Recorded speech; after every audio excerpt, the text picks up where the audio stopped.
Morning, everyone. I'm Christian, and my business is called CJPixel.Dev.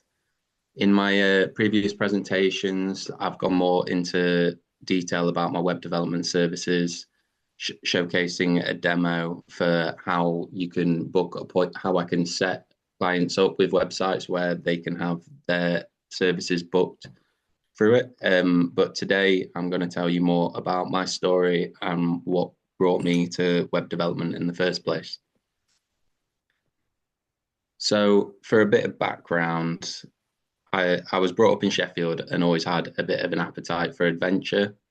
I was always into a bit of photography, and as you can see from like some of my photos, you get an idea of what I'm kind of into. So, like football, camping, hiking in the Peak District, and just in general, the great outdoors. I've taken that blue tent out on some great adventures, some around national parks in Scotland and the southwest coast of England. And yeah, I just love all things outside, to be honest. So for a bit of background, after school, I decided to go to Northumbria to study business with finance. And I was mainly driven by the desire to move away from home and live a lifestyle comprised of drinking and partying. I even set the expectation to my parents, don't expect a 2-1. I'm not going there to study.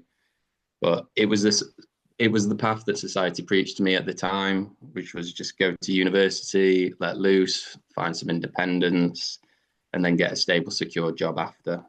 And looking back, I may have squandered a few opportunities and incurred a lot of heavy debt for doing so. But in all honesty, I just didn't know any better. After university, I was then guided to the path that my father wanted me to follow. My granddad had started a manufacturing plant, which my dad had turned into a zinc die casting company.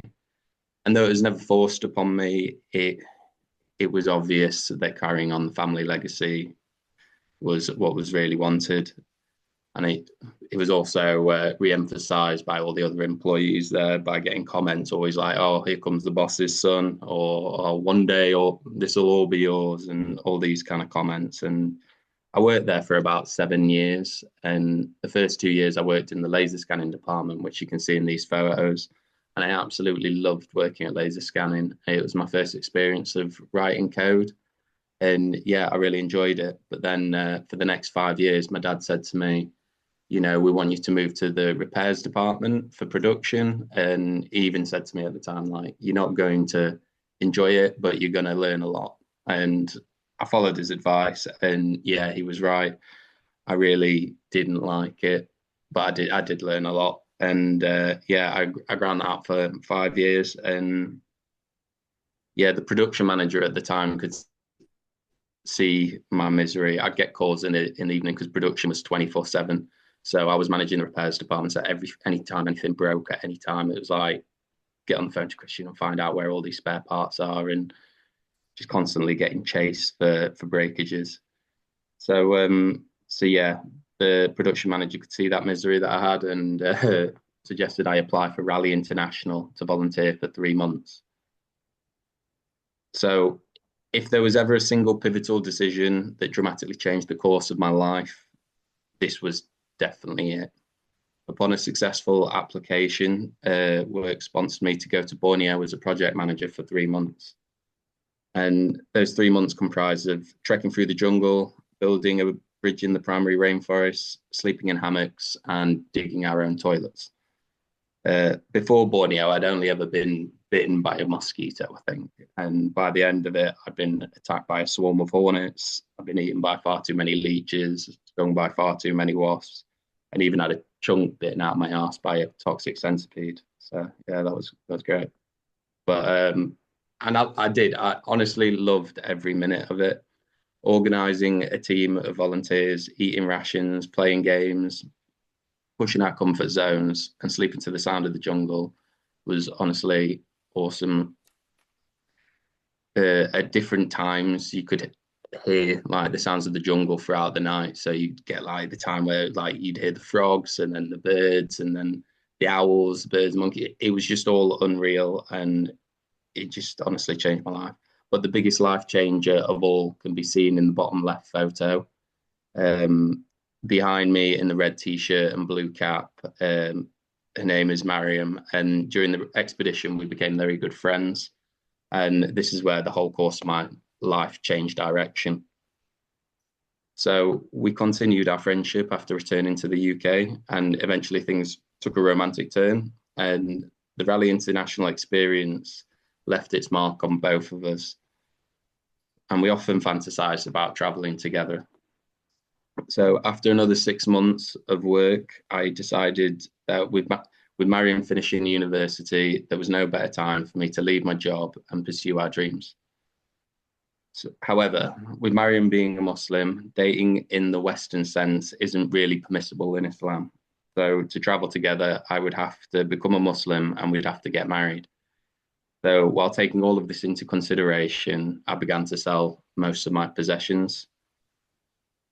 So I put my house on the market and everything inside on Facebook Marketplace. The hardest part about the decision was probably having to rehome my two fur babies, Starf and Chewy. I was thankful that we found a very similar home and environment to mine with a very loving owner, but this only made it a touch easier. And I still have no regrets, but I miss Starf and Chewy every day. I also had to sell my car, which again was a very tough decision. I love this car so much, I even took it around the Nürburgring, which you can see in the photo on the top left. However, this whole experience taught me anything. It's that possessions are just things, and it's the memories and experiences that truly count. So after all things were rehomed, all my things were rehomed or sold, I had to make the big decision. And at this point, I'd been learning about Islam for nearly a year, and everything I found was far from the media's depiction of the religion. I never thought I'd find so much peace, beauty, and truth all in one place. And to be honest, I genuinely think that becoming a Muslim was the best of all the decisions I made and maybe ever will make. So we get married, which you can see in the photo on the right, and then we headed back out on our travel adventures. So being together since then, we ended up visiting 30 countries together, and inshallah, we will visit 4 more countries by the end of this year. Travel will always be a big part of our lives, and this is in part which ended up leading me to web development. So when I left manufacturing, I knew that I would have to pick my own career path before the decision was made for me. So whilst traveling, I did the social media marketing for an ethical climbing chalk company called Peak Chalk. And we also have a travel account for our adventures. So here I learned a lot of marketing techniques and grew each Instagram account to more than 3,300 followers. I made like quizzes, graphics, guidebooks, competitions, etc. And this was all useful experience for understanding how to grow businesses organically. Over the last 3 years, I developed a passion for building websites. I wanted to learn how to do it all from the ground up without any templates or website builders. So I could get a web page live just using my code.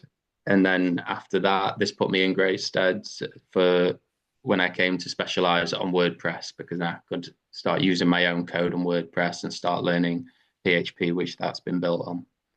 So since then, I've designed and developed more than 13 websites, and I've now expanded my product and services offering. But here you can see just a few of the services that I offer. I used to focus specifically on web design. However, the truth is, I just like helping businesses grow, and there are so many different ways to do that. So from web design and marketing to SEO development and social media strategy. Whether your digital presence needs a makeover or you just need new content, these are all services that I provide. One of the main things I love about being freelance is the ability to choose who you work with. And for me, it's more important to have a good relationship with my client and to work with businesses that strive for a positive change rather than just having a really big order book. So here are all my different accounts on various platforms, along with ways you can get in contact with me. If you scan the QR code on the right, that'll take you straight to my website where you can see some of my products, services, and portfolio. So thank you for your time. And if you got any questions. Super. Stop sharing the screen, and then we'll see who's got questions. Thanks, Christian.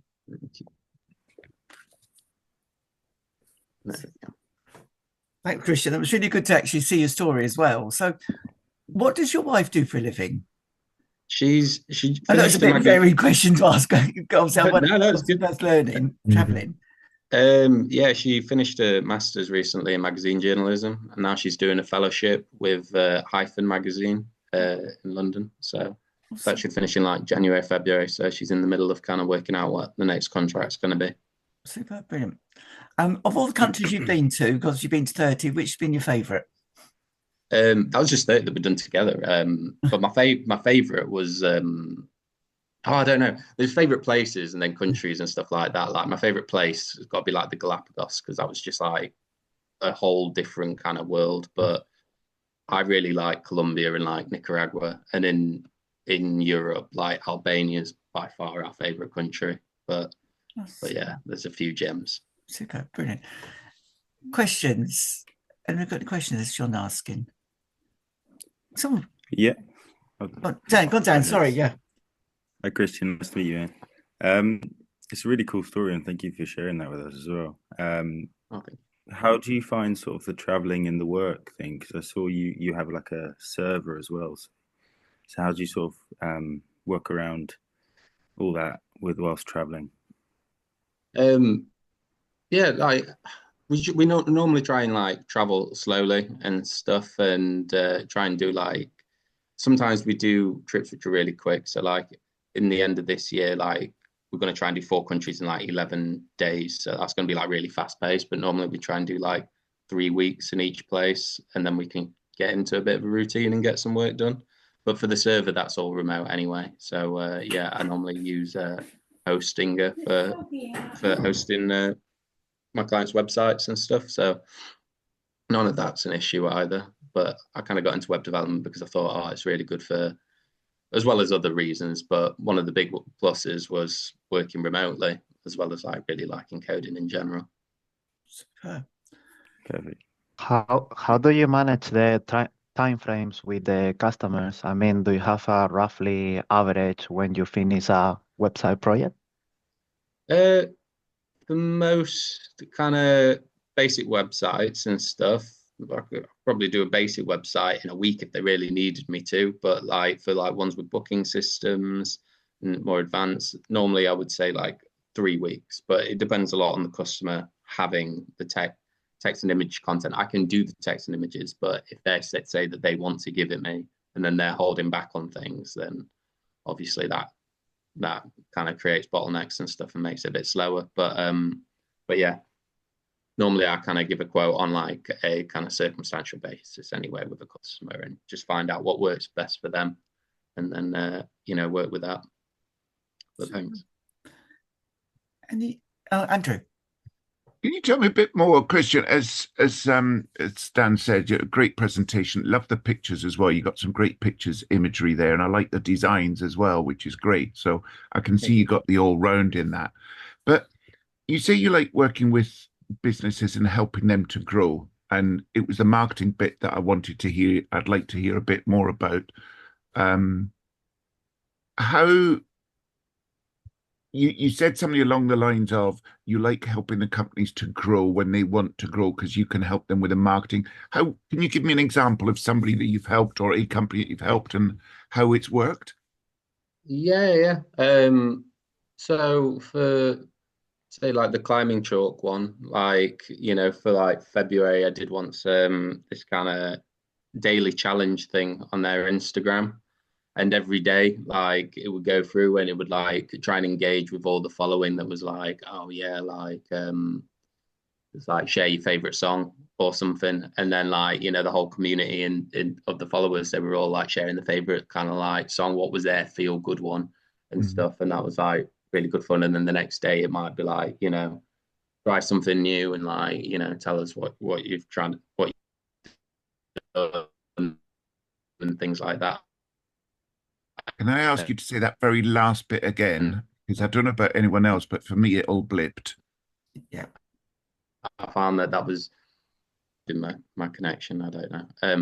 But yeah, no, it was. And then after doing the music one, where they picked the favorite song, it was like kind of like find something new to do and kind of do something new today that you haven't done before, and then share it or something. And like I say, every day was a new challenge, so I kind of thought about something, yeah, and it got everyone kind of the engagement really boosted that Instagram profile. And so whenever we posted anything after that, algorithmically, it did really well because it already had like a surging kind of engagement and stuff. So it's kind of just trying to find a way of, for social media, obviously everything's a bit different. You might have an email marketing strategy that's different, completely different, or SEO marketing, which is completely different. So is that what Like, you if I was do? just to give you an example, yeah, no, I can offer help with those things, like, giving blog content to help boost their visibility on Google. But I was just going to say, for like social media strategy, just as like one kind of like example would be like that kind of idea of kind of doing something that will boost engagement, and then delivering some content which you think is going to be like really good for like growing your kind of following. So maybe like a competition which gets your profile shared amongst other people in the community.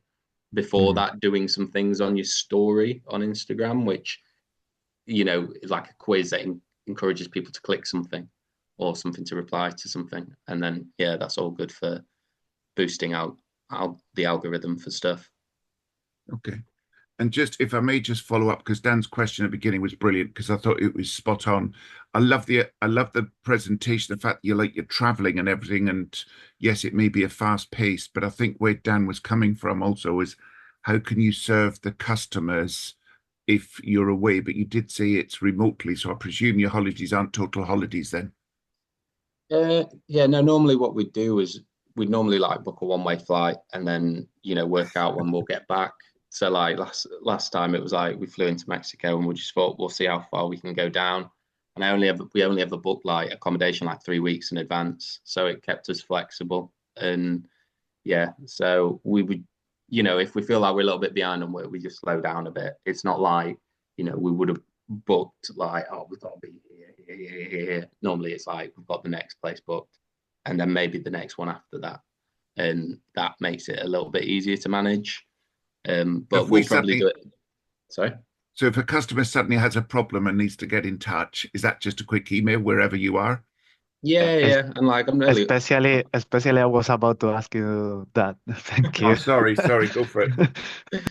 Yeah, no, I'm always contactable and stuff. Obviously, like the only part is like when you're in transition going from like one accommodation to the next, like crossing border. But normally I'm not traveling more than 8 to 12 hours in that situation. It's quite rarely that it'd be longer than that anyway. And yeah, I mean, I've never stayed in an Airbnb or hostel which didn't have Wi-Fi. So, and to be honest, if the Wi-Fi is not amazing, there's always a cafe around the corner which has normally got better Wi-Fi. So, at the end of the day, it's normally all right. What about the security when you connect it to those public Wi-Fis? Well, Are you using some? Yeah, I'll always use a VPN. Like that's always like the first thing. Like when I turn on my computer, is the VPN goes on, and I have like a different password for like so many different things, and they're just such complicated passwords anyway. So yeah, like I make sure that I kind of do belt and braces for all that kind of stuff. Super. Ian. Yeah, just actually wanted to ask about Operation Rally, which has been which has had quite a high prominence over the years. Are there, I'd say, are there age criteria, but more, when do you think an ideal time to go on that is, and what sort of character do you have to go on to go on something like that? Yeah, no, thanks for the question. Honestly, I would say any time in anyone's life, if you've got the opportunity to do it, do it. There's while like you have to be between 18 and 25 to be a volunteer, to be like a project manager, or some be a medic, or obviously if you qualified for that. And but there was like logistics team or manager or photographer and stuff.